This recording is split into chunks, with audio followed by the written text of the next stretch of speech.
good? God. Good.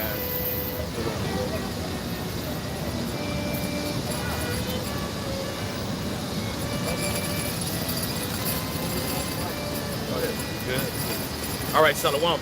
Shalom. First and foremost, we want to give all praise, all honor, and all glory to Yahweh, Bahashem, Yahushai, Bahashem, Rakakwadash. Double honors to our apostles and the elders of Great Millstone that rule well. Peace and blessings and much salutation to you, elect Dakim, across the four winds of this earth, kicking this word in purity and in truth. Shalom to the believers that are out there that help aid in whatever portion the Lord has given them. And shalom to the sisters that are out there that believe.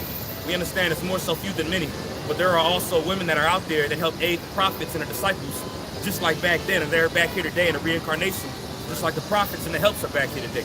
All right, and we're here another day in Mystery Babylon, all right, which according to the America, which according to the scriptures is a Mystery Babylon, if you can receive it.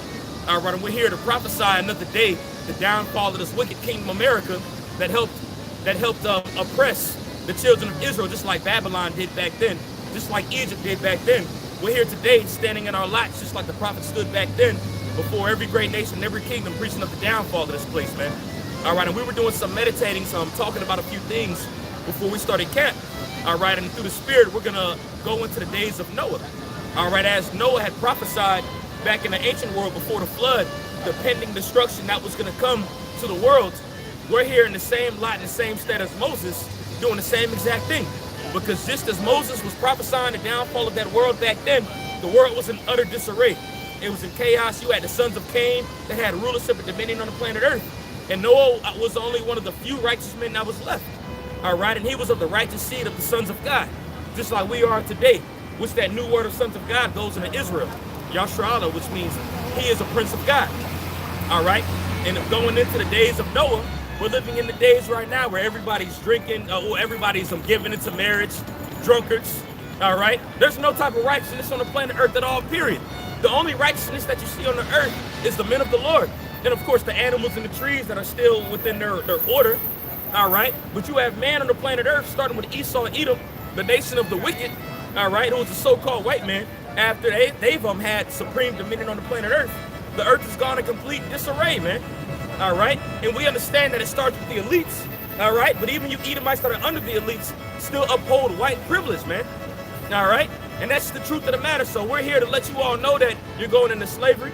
All right. The Heavenly Father's going to bring his son, Yahushai, who you ignorantly call Jesus Christ, and he's going to redeem his elect.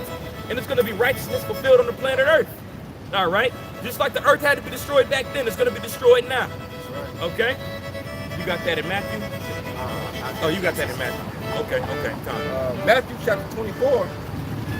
I started verse 36. But of that day and hour knoweth no man, no, not the angels of heaven. And a lot of people like to come up to us and be like, well, you guys don't know the day nor the hour. All right, which is true. We don't. And even the Messiah, Yahushai, clearly doesn't know the day nor the hour. The only one that knows the hour that's appointed for the destruction that's to come is the Heavenly Father, who you ignorantly call God. All right, but we do understand, because we measured the time diligently within itself, as the scriptures say, we've been given the insight or the eyes to see, being seers and prophets, to see that that day is close. All right, and with us understanding the day is close, just as a little footnote, all right, that doesn't mean that you can live your life, fuck it off, think that, you know, the Lord is going to come back tomorrow. All right, and this is something that we've been heavily harping on within the past few years, because it seems like, especially around this time of the year, you know, that's when a lot of people, you know, which we understand, it's good to be excited. It's great to be excited knowing the coming of the day, you know, knowing the day is coming soon. But at the same time, we can't just live our lives like it's going to come tomorrow and just blow everything off, man. All right, we still have a job that we have to do, and we still have to be examples that are set forth, you know. But going back to the point. Not the angels of heaven, but my Father only. There we go. But as the days of Noah were, so shall also the coming of the Son of Man be. And what was going on in the days of Noah? All right, you had people that was walking around in utmost pride. All right, you had the seeds of Cain that ruled the earth, and we all understand what Cain's name means. It means dagger. And when you go into his lineage and his children, they created weaponry. All right, they was pretty much bringing on warfare and afflicting the planet Earth around that time, man. And we understand that, yeah, back then there was a lot of warfare, but they was doing warfare in a lot of other ways as well, man. All right, they had pretty much got the minds of the sons of God all messed up, and you see that happening today, man. All right, you look at the mind frame of the so-called Negro, Latino, and Native American, and you see how they conduct themselves, man. That's nothing but a what's the word I'm looking for? Nothing but a reflection of what Esau, Edom, the so-called white man, had created on the planet Earth, man. All right, and just like that's happening right now, that was happening just back in the times of Noah, man. All right, so you had the seed of Cain ruling the planet Earth with the sword, and we see that today. All right, whether it's actually actual warfare, whether it's biochemical warfare, all right, whether it's through their form of media, and they also promote witchcraft on the planet Earth everywhere, man. And our people flock towards it, and our people rely towards that witchcraft in order to live and thrive, man. Just like that was happening back then, just like it's happening today, I should say, it was happening back then. All right.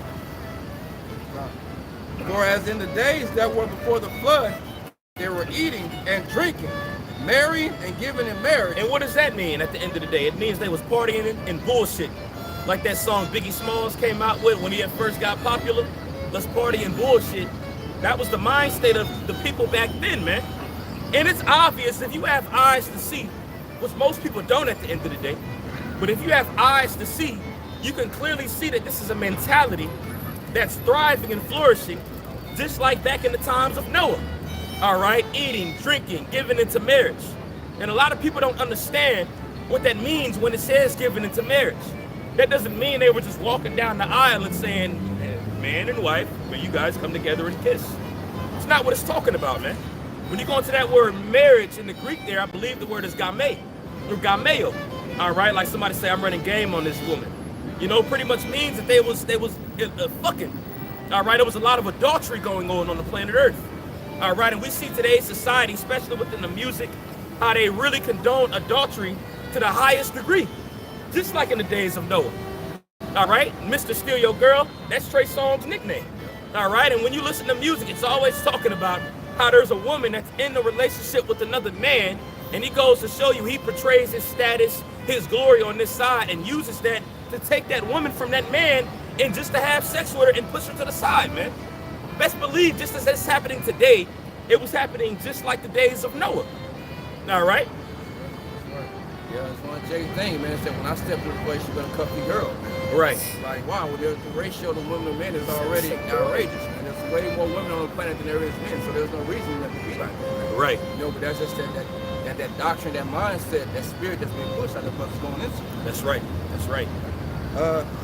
Marrying and giving in marriage until the day that Noah entered into the ark. And what had happened when Noah entered into the ark? That was when destruction had brought forth on the planet Earth. All right? Now, back then, it was in the form of water. And a lot of people don't believe it. They'll try to say, well, there's no evidence that the earth was flooded with water. And nigga, how do you know? What scientist are you? You know?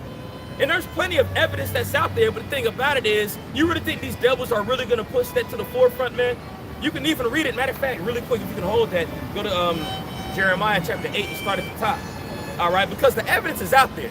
But the thing about it is, the wicked, according to the Bible, Esau, Edom has it, and he holds it to the side. And he doesn't display it and present it. And now, really, through the Spirit of the Lord, there's certain scientists and there's actually certain archaeologists that actually the Lord used to dig up evidence, and they put it out there in little spurts, you know, but they actually show forth that these things actually did happen on the planet Earth. All right, you know, they go into how they found pyramids and sphinxes underwater. Gee, I wonder where you got that from. They try to say that there was a continent that fell underwater. No, man. There's just regions that are still underwater from that flood. You know? Right. Like I say this, every nation even has a story of some sort of the flood. Right. Even when you first learned from the apostles, they brought together how when you pay attention to a map, you can tell by the way that each continent is cut up and designed that it was all together at one point. You know, we read the scripture about the flood, it said the Lord broke up the fountain. You know, he broke up the ground, man. That's right. So the water was coming out. We opened up the windows from heaven, and the water came out from above and from beneath. So that's when everything began to move, man. So to where it is present day, you know? Right, they try to use the terminology of continental drift. Right. You know, and they always use these big words. Well, when you go into continental drift and plate tectonics, and they try to go into how, you know, which we understand there is magma in the earth, you know what I'm saying? But they try to say it took millions of years for it to separate that far. But when you go according to the scriptures, there's no such thing as millions of years, man. That doesn't exist. So there had to have been something that was drastic and vast to happen for those continents to actually separate like that, man. You know? You got that in Jeremiah 8. So verse 1, right? You start from the top. And keep going to the first few verses. Okay. Jeremiah chapter 8, verse 1. At that time, saith Yahweh, they shall bring out the bones of the kings of Judah. And it says at that time, meaning that there was a time that was appointed. All right, now in the time of Jeremiah, when he was preaching, that wasn't the time yet, man. All right, we weren't sovereign to a degree because that's when Nebuchadnezzar pretty much around Jeremiah's prophecy. All right, that's when he had knowledge or knew that the Babylonians were going to come in there and pillage everything and take certain things, man. All right, and Jeremiah is speaking about those times. All right, when you go into the history of that, when those Babylonians had came and used those Edomites to burn Jerusalem with fire, they had went into the temple and they had taken our shields, they had taken our vessels, they had taken our altar. And Jeremiah was the one that had taken the altar, Ark of the Covenant with a few other priests, and they had hid it off somewhere, man. All right, because they knew that it was of supreme significance. All right, but he had understood that those heathen were going to come in there and they were going to take certain things and hide them. All right, and he's going to go into it. It says, and the bones of his princes, and the bones of the priests, and the bones of the prophets. And the bones of the princes, the priests, and the prophets. All right. Now, when those Babylonians had came over to the land of Jerusalem and taken those things, they didn't just take the prophets' bones and all that in one time. It was a dispensation of time where they constantly went back and did certain things, man. All right. And you even still have certain scientists. And you even read about it in Psalms 83, where all those different heathen nations had plotted together.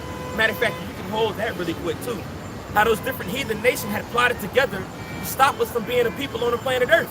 All right, and the thing about our own people is, which is unfortunate, that in order for them to believe something, they have to see it, man. Like we're going into the flood, which we're going to continue here in a second. All right, so Esau, Edom knew about that and all those other nations. And what they did was they had stripped all the valuable proof that we had, and that's really beautiful how the Lord had set up to do that. So this thing of ours right now can flourish just strictly based off of faith, man. All right, that's why it says in the scriptures in the book of 2 Ezra, the 24th chapter, in that day faith shall flourish. All right, and doctrine shall be moved forth as prophecy. All right, so we're out here prophesying you, letting you know what's going to happen in the future, and also giving you a brief history of what had taken place before. And we didn't have to see it with our own eyes to believe it. We believe it just off faith, which is a gift that was given to us from the Heavenly Father, which is why we're out here today doing what we do. Just like Noah was going back for it, but just like he was preaching back then. He did it off of faith. He ain't never seen rain before. Never seen rain, never seen the earth shake with water shoot out from the bottom, but he was moved with fear as you read about it, just like we're moved with fear to do this because we know the pending destruction that's going to come to America and different parts of the planet Earth. But namely, it's going to be America with those thermonuclear missiles, man. All right? You got that really quick in Psalm 83? Psalms 83, verse 2. For lo, thy enemies make a tumult, and they that hate thee have lifted up the head. They have taken crafty counsel against thy people. So again, that taking time, man. Taking crafty counsel, they all assembled themselves together, and they spoke one to another and traded different ideas on how they were going to take us out from being a people. All right? You got it. And consulted against thy hidden ones. They have said, come and let us cut them off from being a nation, that the name of Israel may be no more in remembrance. All right, and that's the key point on that one, man. In different ways that they wanted to cut us off from being a nation. Of course, ultimately, you know, we were moved into the land of our captivity, and we were beaten. Our heritage was beaten out of us. All right, but also too, as we were moved from our land and our heritage was stripped away from us, where that falling away had taken place, they had pretty much taken away all the proof and they hid it, man. And a lot of that proof also too is in the Vatican, man. All right, and a lot of those Roman Catholic wicked priests know about it. All right, that's why they have it hidden down, because they understand the influence that it would have on the planet Earth if they would actually declare it to the people, man. But that goes to show you that this is the wicked at the end of the day. All right, and they don't want us to see it. Okay. That's why you read 2 Corinthians, the 4th chapter. If our gospel be hid, it's hid to them that are lost. That's right. The God is going to have blinded. Okay, Esau is ruling right now. The earth is given to the hand of the wicked. He's the God of this earth right now through Satan. That's right. So he has control of all the resources, like the brother said, all the information. All right. Knowledge is power, man. He has all the knowledge right now. He has accumulated all the wealth and knowledge. So he knows who the true Israelites are. That's how they know. That's right. In order to tell a lie, you got to know the truth. You know, so like the Vatican, probably got secret rooms in Lyria and Alexandria, all those type of things, man. Just like that movie, National Treasure, Nicolas Cage. Right. You know, they hid all that knowledge. It wasn't just gold and wealth. It was like scrolls and knowledge and different artifacts, man. They hid those things, man. Why? To cut off us from being a people, man. You know? Right. Yeah, you think when they went into those Qumran caves and found the scrolls of Isaiah, they just found a little bottle, a few little, maybe 4 bottles. And, oh, we got the scrolls of Isaiah. Man, they didn't just hide 4 bottles in there, man. There was probably a plethora of different documentation that was in there that had our history in it, man. All right, but they had hid it away. And not even just within the Qumran caves, but there's also other examples of places all over the world, man. All right? But again, the Lord has it where on the spirit on certain scientists and archaeologists to dig these things up and actually publish it, man. Which we understand that we don't need that actual evidence, man. But the Lord is cold within his works, man. All right, and he can do everything that he wants to just to put forth a little more people's faith, man. All right, you remember when Polite made the uproar about Noah being swallowed by a fish and said how that was asinine, and then right afterward, you know, there was actually a man that was found in the belly of a giant whale, man. Right after that happened, which shows you forth, man, these scriptures, hey, man, these scriptures are true. All right, and again, as we're stating, we don't gotta see it in order to believe it. We believe it strictly on faith, and we're moved out here to declare this throughout the whole earth among the nations as we were commanded to, man. All right, you got that in Jeremiah? Gone. This is Jeremiah chapter 8. I'm going to finish verse 1. And the bones of the prophets and the bones of the inhabitants of Jerusalem out of their graves. And they shall spread them before the sun and the moon and all the hosts of heaven whom they have loved. Right, and they had spread them out, man. And again, a lot of the ways that they spread them out, they hid it to a lot of these international banking families. All right, again, to the Catholic Church. Okay, they hide them to a lot of organizations that Esau holds high. That way they can keep it a secret, man. All right? That was pretty much the main point on that. All right, but we can jump back to that in Matthew the 24th chapter because, hey, man, the history is real, man.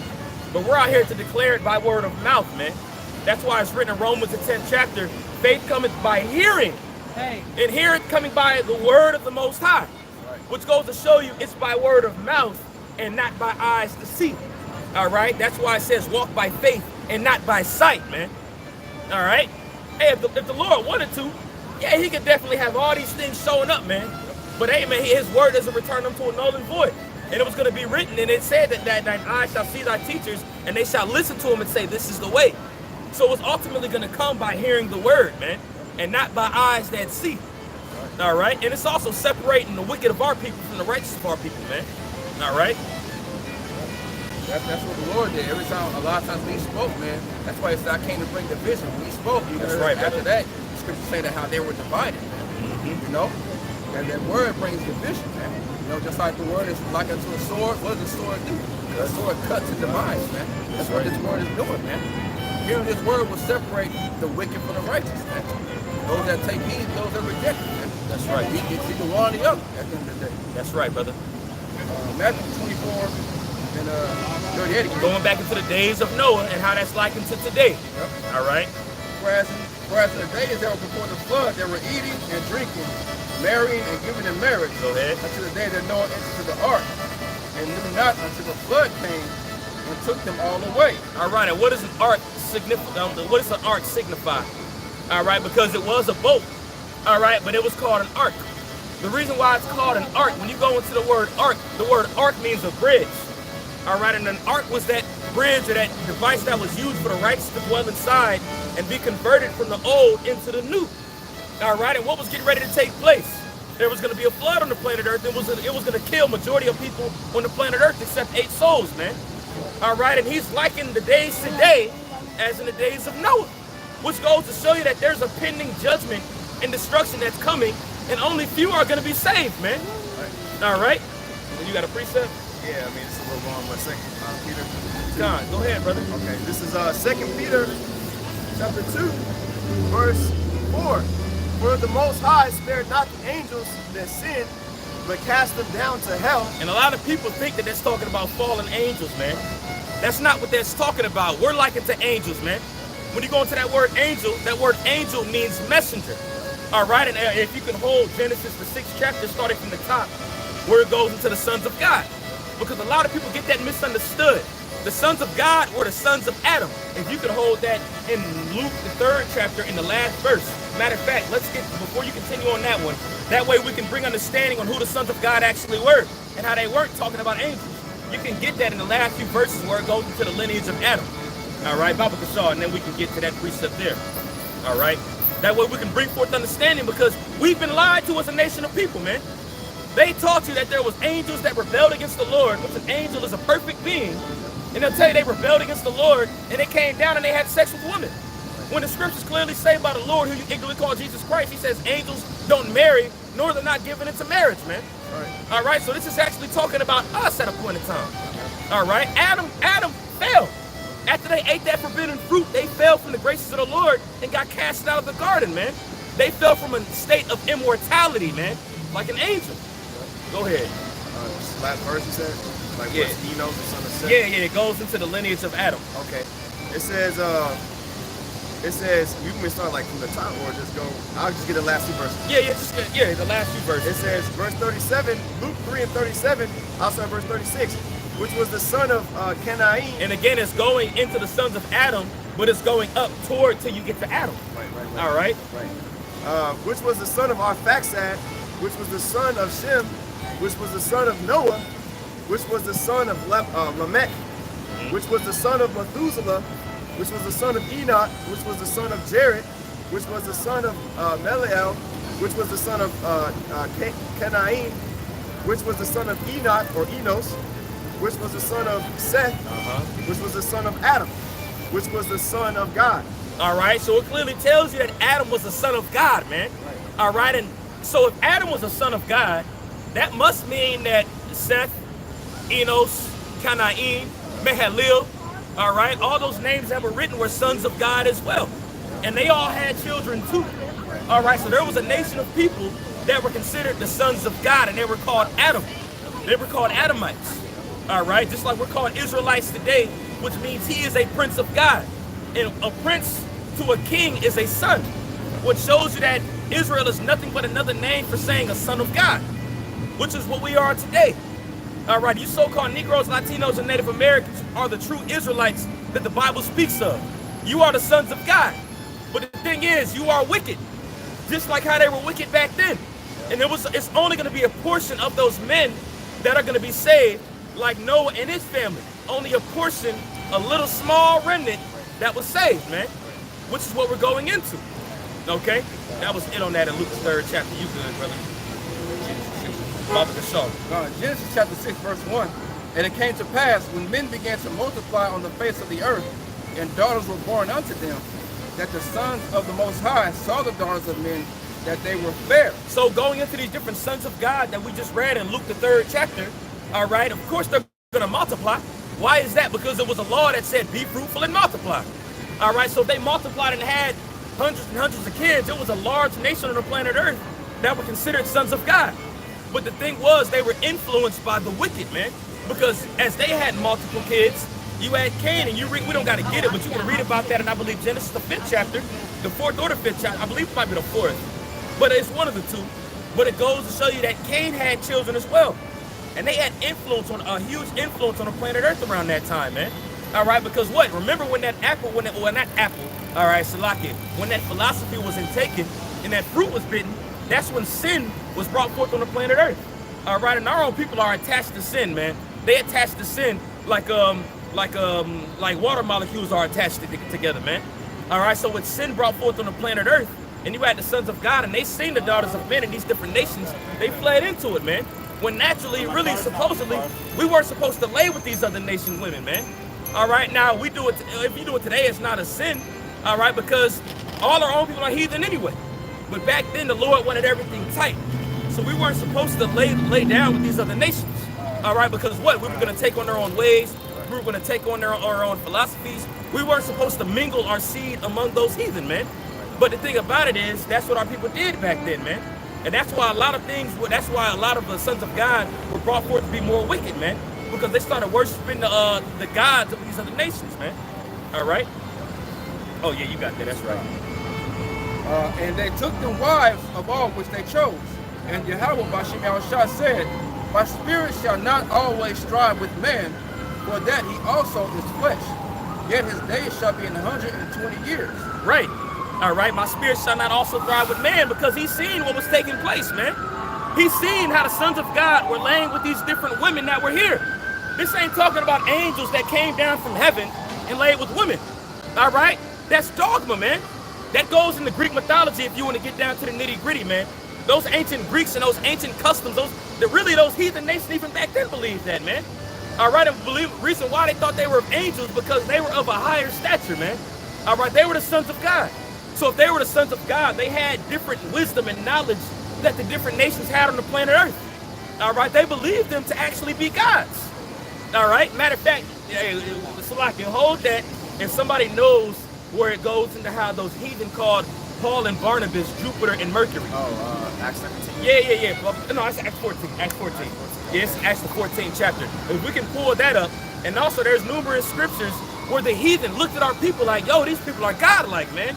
Because the way we were able to interpret dreams, all right, the way the profound wisdom that we had of the stars and the things on the planet Earth, all right, even when Nebuchadnezzar saw that Daniel could interpret different dreams and so forth, he looked at Daniel and he said, this guy is inputted with wisdom from the gods. All right, so it's obvious that we are of a different wavelength than these people that are here, man, of a completely different vibration. And when you look at our people today, it's a reason why you see people like LeBron James, Usain Bolt, all right, so athletic.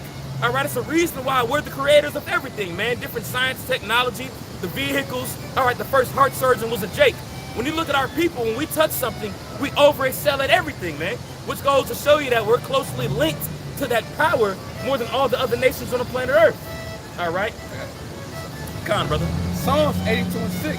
I have said, ye are gods, and all of you are children of the Most High. And when he says all of you, he's not talking about everybody on the planet Earth. All right, this is speaking to a particular audience that's on the face of the earth, talking to the Israelites, man.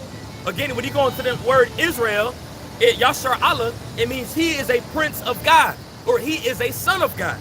All right, just like Noah, as we're going into, was a son of God, man. All right, go ahead. But ye shall die like men and fall like one of the princes. It says, ye shall die like men, because there was a point when we were supposed to be immortal. And you read about that in 2nd Ezra, the 6th chapter, where he says he created man to be immortal. All right, but after we've taken on that philosophy from the serpent, that witchcraft, all right, we were brought low into sin, and our days were reduced. Just like how the Most High had looked upon them and said, I shall reduce their years to 120, which that's nothing but an allegory. It's just pretty much an estimate. All right, because we know that there's men that lived 130 years. Even Job lived 140 something years. But back then, we lived to be in almost 1,000 years, even after we fell, man. All right, when we were the sons of God, you know, Methuselah, for example, he has the longest recorded life, 969 years. You know? Yeah, if I can say this. Come on, man. So that's what it's talking about. Now, when we go back to Genesis 6, when it reads the giants, that's what it's talking about, those fallen ones. That's right, brother. Nephilim, but Nepal in Hebrew, that just means that we fell, man. That's we right. fell from the glory that the Lord Heavenly Father wanted to give to us. That's right. So that's why we begin to fall that day. We started going to captivity, and it got worse and worse and worse until up until this day. That's right. You know? That's right, brother. That was it. That was it on that one. We keep going to the second. Or actually, I was holding that. Yeah, you had that at Acts. Yeah, kind of. Yeah, going into how we were godlike, man. All right. Yeah, this is Acts chapter 14 and verse 8. And there sat a certain man at Lystra, impotent in his feet, being a cripple from his mother's womb, who never had walked. The same heard Paul speak, who steadfastly beholding him and perceiving that he had faith to be healed, said with a loud voice, stand upright on thy feet. And he leapt and walked. And when So this is a miracle that had taken place right here, man. Yeah. This is a divine thing that had taken place that people actually bore witness to. All right, go ahead.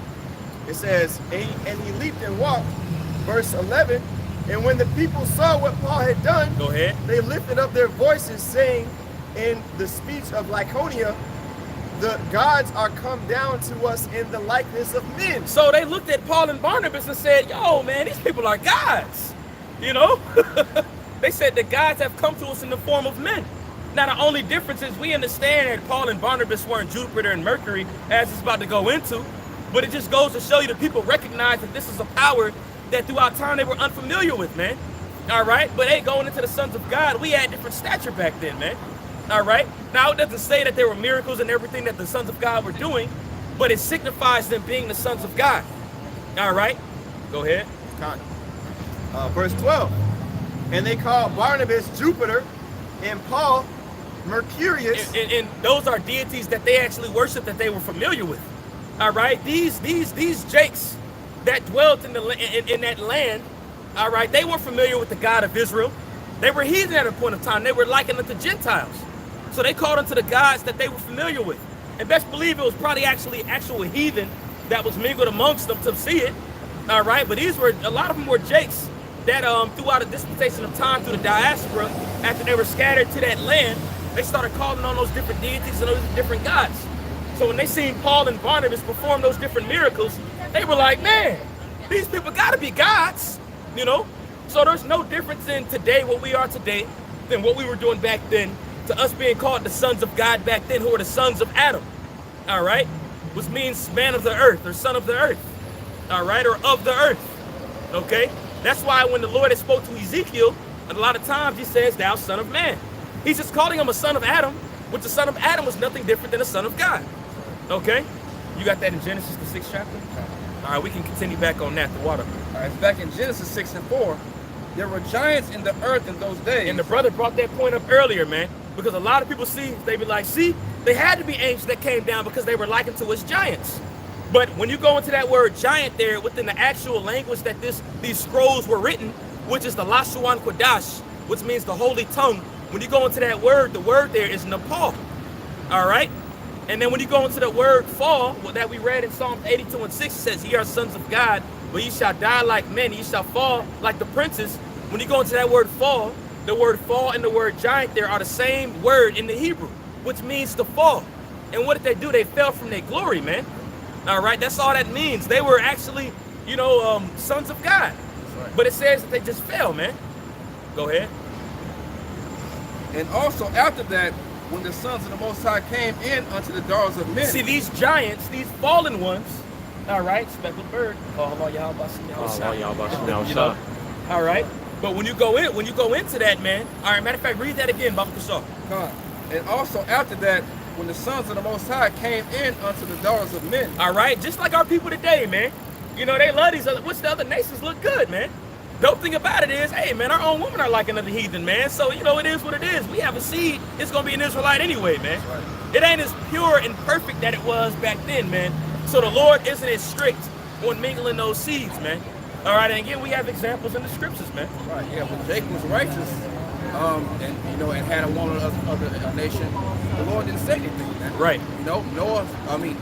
Moses' wife was a Midianite. That's right. But Moses stuck to what the Heavenly Father had told him to do, so it wasn't no problem. Mm-hmm. King David had women of other nations. That's right.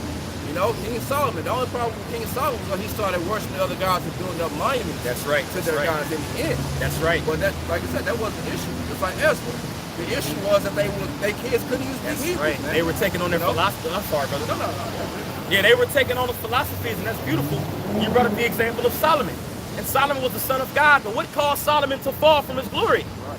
Those other nations, man, and not just the other nations, but he started worshiping those gods, man. Yeah. So what Solomon did to cause him to fall, that's the same thing these sons of God was doing back then when you read it, man.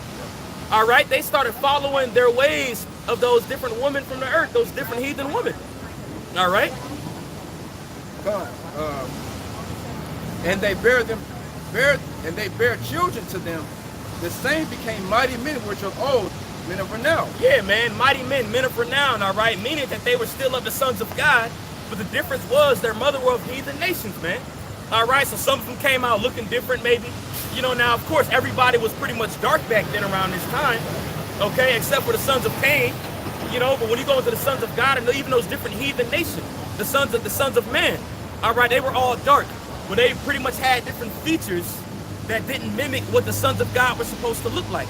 Some of them's beards might not have been as big, some of them might have been a little bit smaller, they might have had different facial structure, like when you look at those Hamites today, they're known for their profound and inward, but the top part of their cheekbones stick out, So they pretty much looked a little bit different. And they were also serving those different gods, man. All right, so not only did they look different, but they were worshiping the gods that their mothers had brought forth to them, man. All right?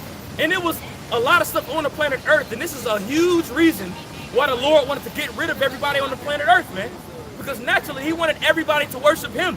And just like today, look at today. Everybody worships different deities. You got people calling on the name Jesus Christ, when that's not even his name, but it goes back to Jesus. It goes back to Zeus. You got people calling on Muhammad, looking at him as a deity, and so forth. That bird's close. You know what I'm saying? People are all over the place within these different doctrines, man. But that goes into that forbidden fruit that was eaten by Eve in the garden. And we see the product of that today, just like you've seen the product of it back then around the times of Noah, man. And this is what's taking place. So it was utter chaos on the earth, man. You had the sons of Cain spewing forth their wickedness, and you had the sons of God worshiping heathen deities, man. All right, so that's why the Lord was so pissed off, man. And when he sent his angels down there to do certain things, they was like, this is going on. And just like the angels were sent down to look at it back then, the angels are monitoring and scoping different things today, man. And what's happening right now, the angels see the heathen, our own people, doing wickedness just like the sons of God was back then. But what they're doing is they're scoping out and they're marking the man that is perfect, man. And the man that is perfect is speaking against the wickedness that's happening today. Just like you had righteous men back then that was doing the same thing.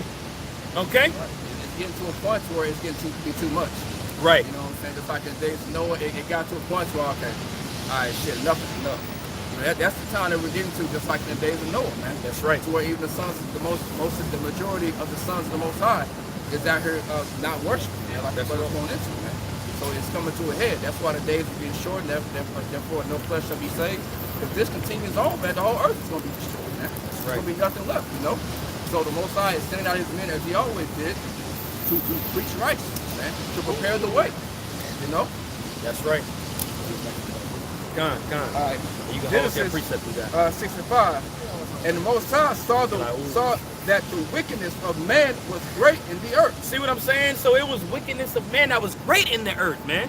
All right, so he let things accumulate. Right. All right, it isn't right when he saw that happen, he intervened. All right, and we don't know how long this took place. Right. Mind you, men lived very long back then. All right, it was a very long period of time, really.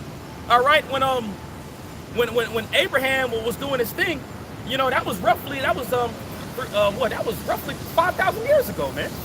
You know, so mind you, Adam lived around. He was matter of fact, I'm sorry.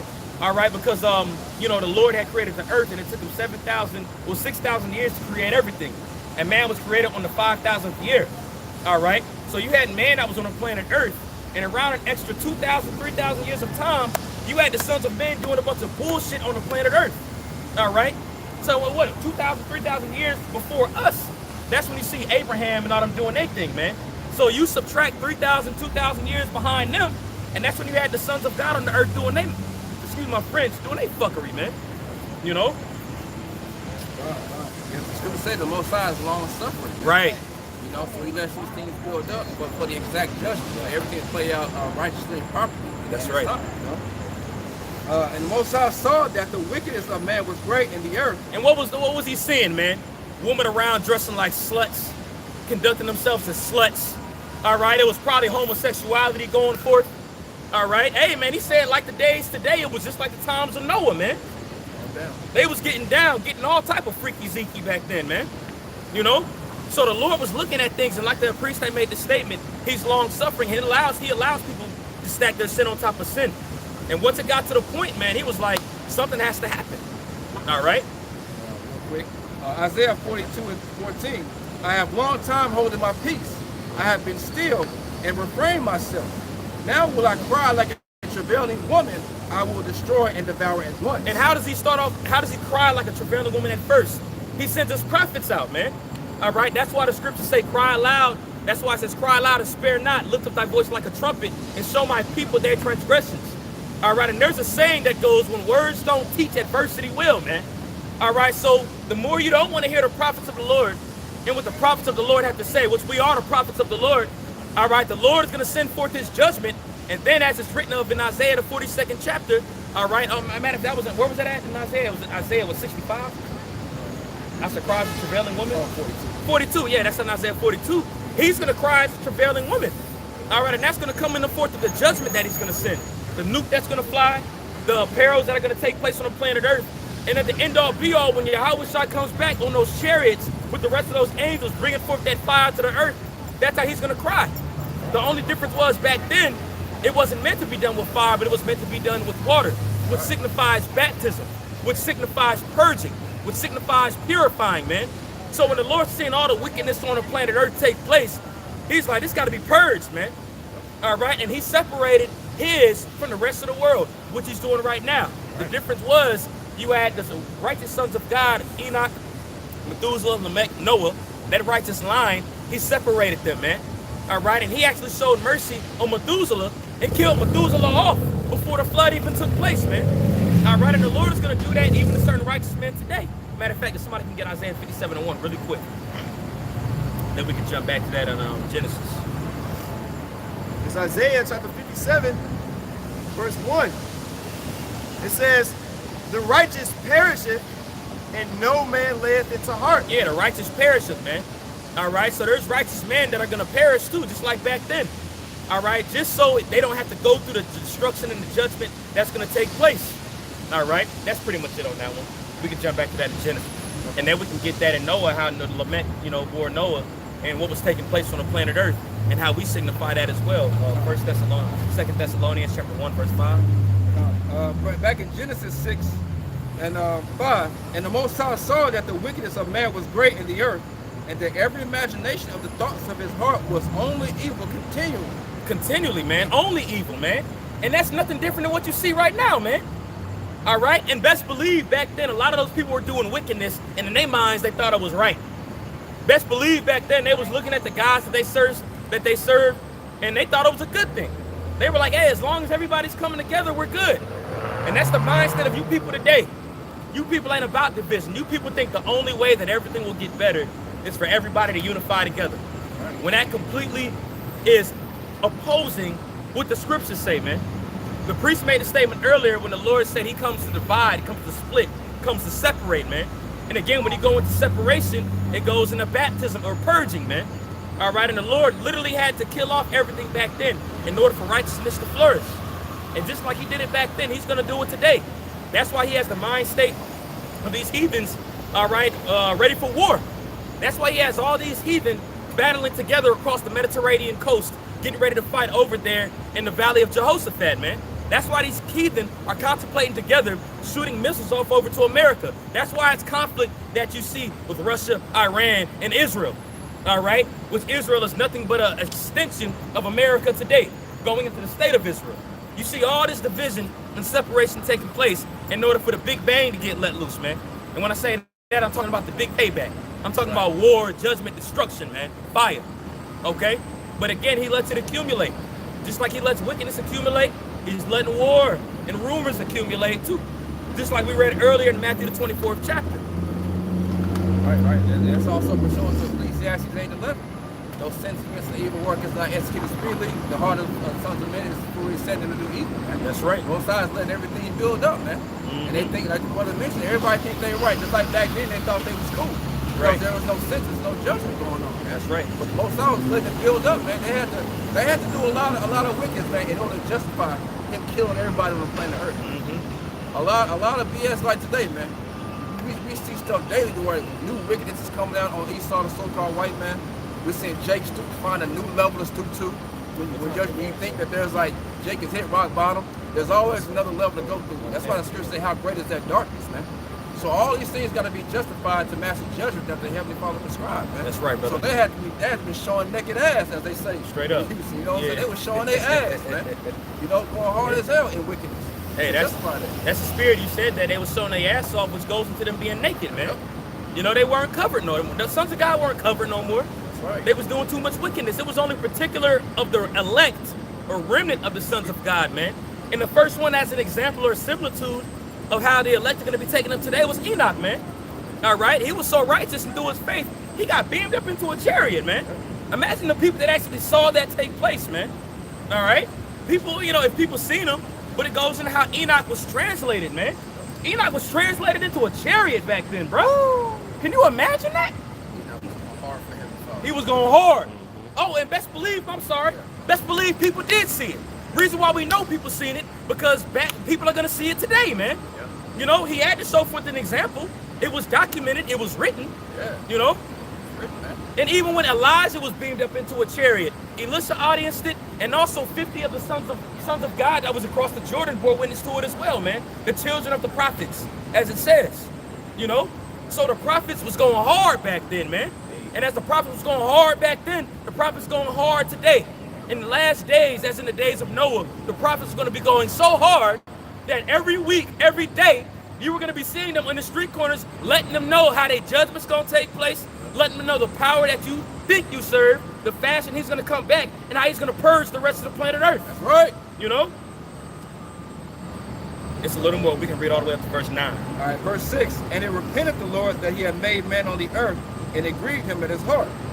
And the Lord said, I will destroy man whom I have created from the face of the earth, both man and beast, and the creeping thing, and the fowls of the air, for repented me that I have made them. But Okay. Noah found grace in the eyes of the Lord. Noah, there goes that word which means comfort. It says Noah found grace in the eyes of the Lord. And Noah was one of his prophets. Best believe Enoch found grace in the eyes of the Lord too. Because he was translated into a chariot, man. You know? So if Enoch found grace in the Lord, Noah found grace in the Lord too. If Noah found grace in the Lord, and we're living in the days of Noah, like the days of Noah, best believe the man that was doing the same works that Noah was doing found grace in the Lord as well, man. All right, it's a little more to that. Okay, come on, brother. Ephesians Oh, by grace you are saved. Come on, brother. Ephesians 2 and 8. For by grace are ye saved through faith. Woo! That shows you the Lord finds grace in his elect, man. All right, and it's also written in the book of Numbers. All right, I believe it's in the book of Numbers. It said the Lord has respect unto Jacob. And that's also written in the book of Exodus, the 2nd chapter, man. All right, now the only difference is you look at our own people, the sons of God, and they're like heathen, man. So ultimately you can correlate having respect to the sons of Jacob, having respect towards his elect, man. All right, having grace towards Noah, having grace towards his elect, he found he had respect unto his elect, man. And that's why he's willing to translate his elect in a very glorious fashion and glorify them with his power, man. Just like he did to Enoch in an early fashion. All right? And that knowledge itself is a gift of the Most High. It's a gift of the Most High, man.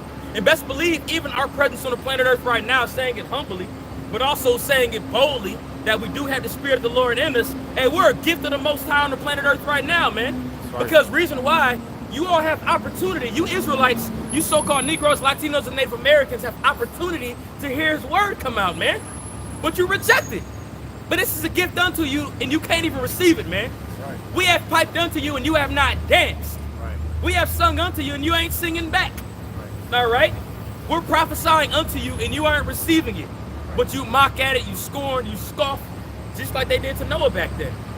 So the only real way for you to receive the grace of the Lord is you dying off on this side and coming back in the kingdom with remembrance of the things that you've done back then, which is the everlasting shame and the content that you're going to have even in the New Jerusalem in the kingdom. You know? Genesis 6 and 9. These are the generations of Noah. Noah was a just man and perfect in his generations. That's what I wanted. Noah was a just man and perfect in his generation. All right, that precept to that was in Psalms 37, right? Can you pull that up really quick, Papa Shaw? Because it said Noah was a just man and perfect in his generation, man. And Noah was a prophet. As he was building the ark, he was prophesying, letting people know the judgment that was going to come by the Lord. And we're out here doing the same exact thing. This is a perfect, righteous work that the Lord is doing. And by our sacrifice that we're sacrificing, was Noah was doing the same thing because he was a priest. The Lord found grace in him, man. And the things that Noah might have done on the planet Earth, mind you, he was in the flesh like we are, so he sinned. You know? He sinned. So the Lord had covered him from his sins and found him perfect even to this, reason why I say even to this day, because we're doing the same thing Noah was doing, man. All right? And the Lord is marking his perfect. Yep. Okay? Scriptures say, mark the perfect man. Yep. And that's what we're about to get right here. This is that is spiritual. Psalm 37 and 37. Mark the perfect man, and behold the upright. And who's marking the perfect man? The angels are. All right? Now, we have eyes to see it too. And also, the scriptures also say, mark them that cause division, man. And when you go into that word mark, that word means to have the scopeo on them. When you go into that word mark, it's scopeo. All right? So as we understand, even back then around the times of Noah, you had the angels that was actually flowing down there, visiting down there, seeing things that was taking place. The only difference is, well, they still, it ain't no difference. They still visit, man. Hey, there was an angel that visited us about 2 months ago, man. That clearly showed us that he was an angel, man. And he told us that we were doing a righteous thing, you know? So as it was taking place back then, man, this is happening today. Hey, the angels are marking the perfect men right now, man. You know? And Noah was found perfect when we read about that in Genesis 6 and 9.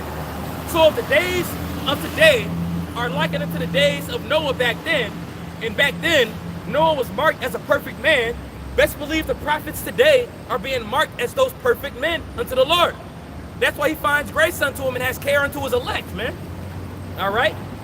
But the rest of you people that are out here, starting with you niggas, you Negroes and Latinos, man, the Lord's going to kill you off. Yep. Just like he killed the sons of God off back then. Hey, it's written of in 1 Peter chapter 4, verse 17, it says the righteous are scarcely saved. All right? And it also goes to those that pretty much don't have fear in the Lord. And it also says that the Lord is going to visit the congregation first. You know? It's a little more to that. God. Psalms 37:37, mark the perfect man and behold the upright. Behold the upright, man. All right. If you can pull up Psalms chapter 11 and go to the last verse. All right, because it says, behold the upright. All right, and who is upright along this day? The elect, man. The elect are the ones that are going to stand on their own 2 feet and prophesy and let them know who the God of Israel is, man, and the fashion that he's going to come on the planet Earth, and how he's going to come to deliver his elect and destroy his enemies, which is Esau, Edom, the so-called white man. All right, and the rest of the heathen, man. But the enemies start with Esau, Edom, and he's going to come and destroy them with a very horrible tempest. All right, here in America. You got that in Psalms 11? Hold that real quick. Psalms chapter 11, verse 7.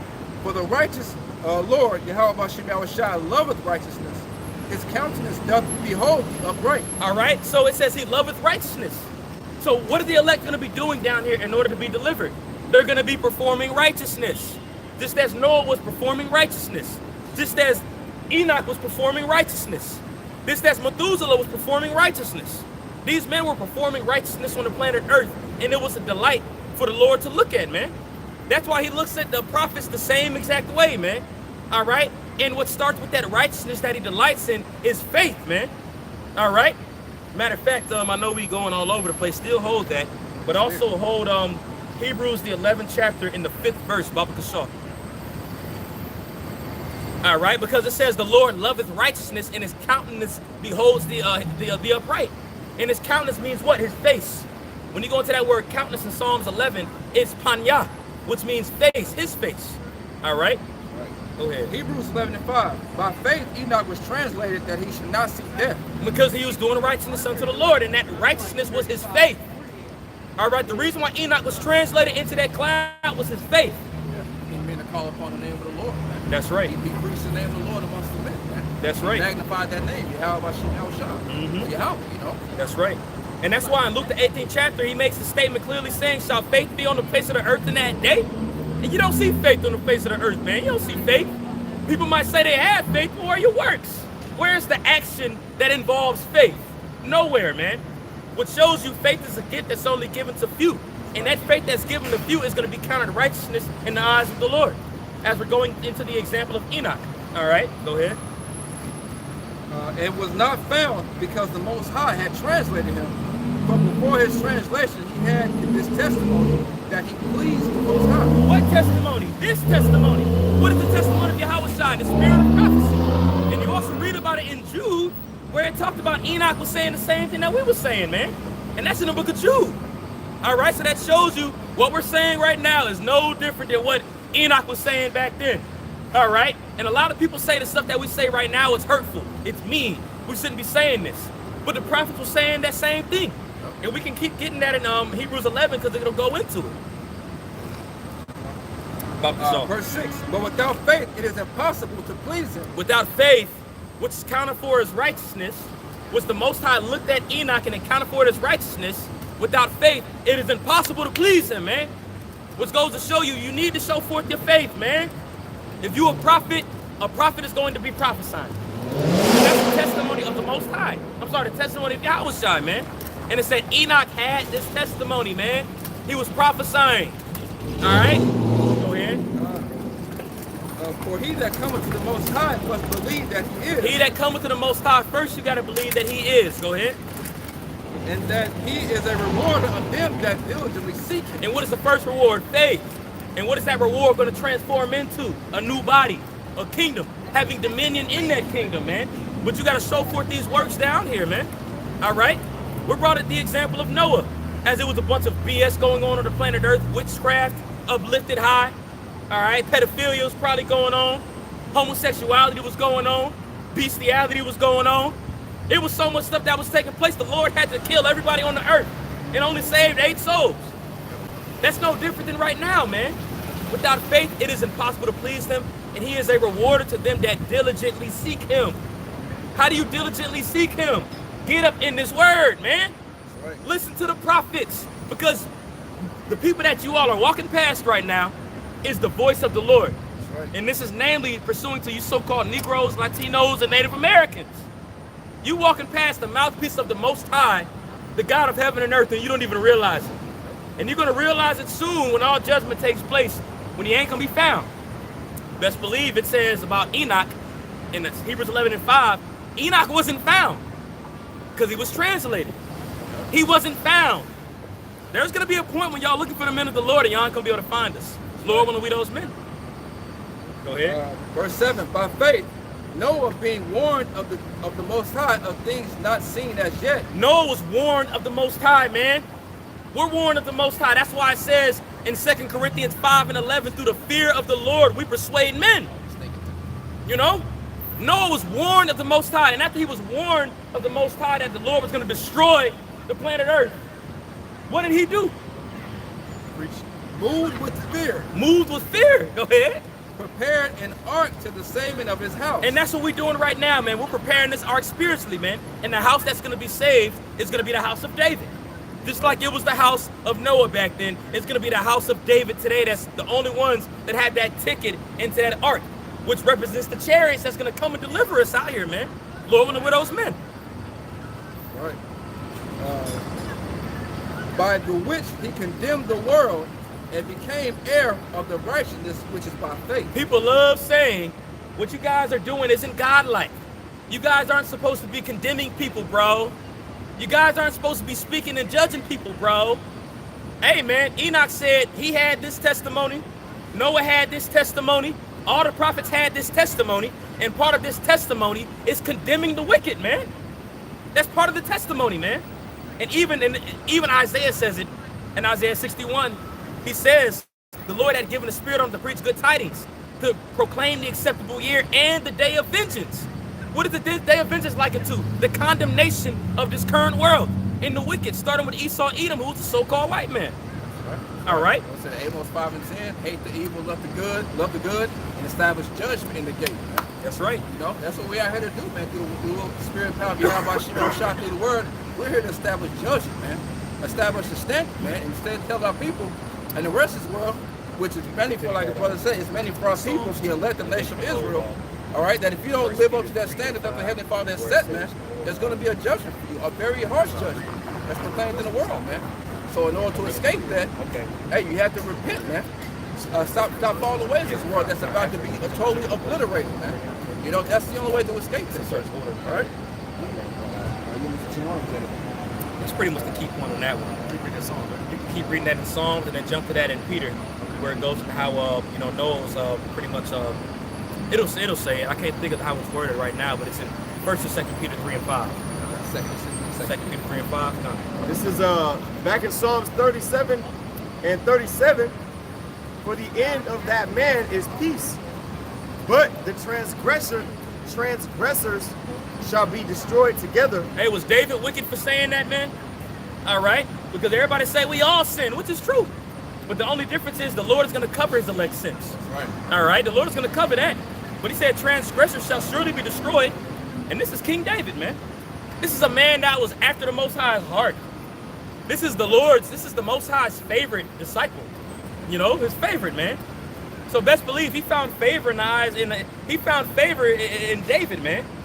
All right. And just like he found favor in David, he's going to find favor in the house of David. And the house of David are going to be the ones that are sealed, all right, marked as that perfect man, as we